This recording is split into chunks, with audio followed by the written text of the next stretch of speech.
Vous voulez savoir qui est derrière le film de Jamel Debbouze, Mercato? Écoutez bien, tendez bien vos oreilles. Ça fait 2 ans qu'on n'a pas entendu parler de lui. Et dès que la boucherie est terminée, regardez comment ils arrivent.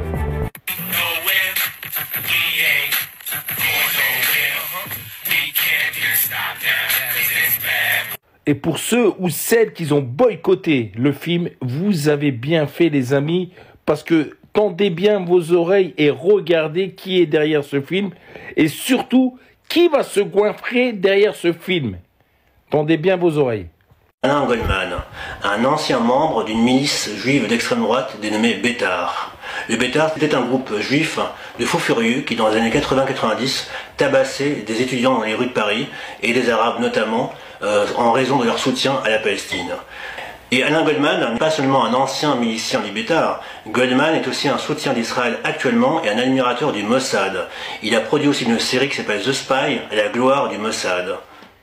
On le voit d'ailleurs aussi en 2017 à Tel Aviv, posé gentiment avec des soldats israéliennes. Et ce n'est pas tout. Le film Mercato est réalisé par Tristan Seguela et coécrit par Thomas Finkielkraut. Oui, Seguela, Finkielkraut, les fils de Jacques Seguela et Alain Finkielkraut. Alors Jacques Seguela, c'est un publicitaire qui a été le conseiller en communication de l'ancien Premier ministre israélien Ehud Barak. Il est aussi un ami intime d'un ancien agent secret israélien dénommé Arnon Milchan, dont la couverture était celle d'un producteur à Hollywood. Et Finkielkraut, bien sûr, vous le connaissez, islamophobe de première classe, soutien d'Israël, etc. Alors tu peux comprendre pourquoi tes semblables sont pas partis voir le film.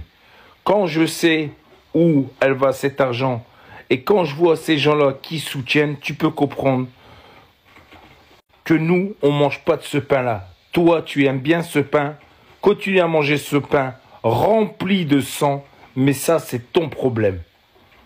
Dites-moi en commentaire, les amis, ce que vous en pensez et si vous avez bien fait de boycotter le film de Jamel Debbouze.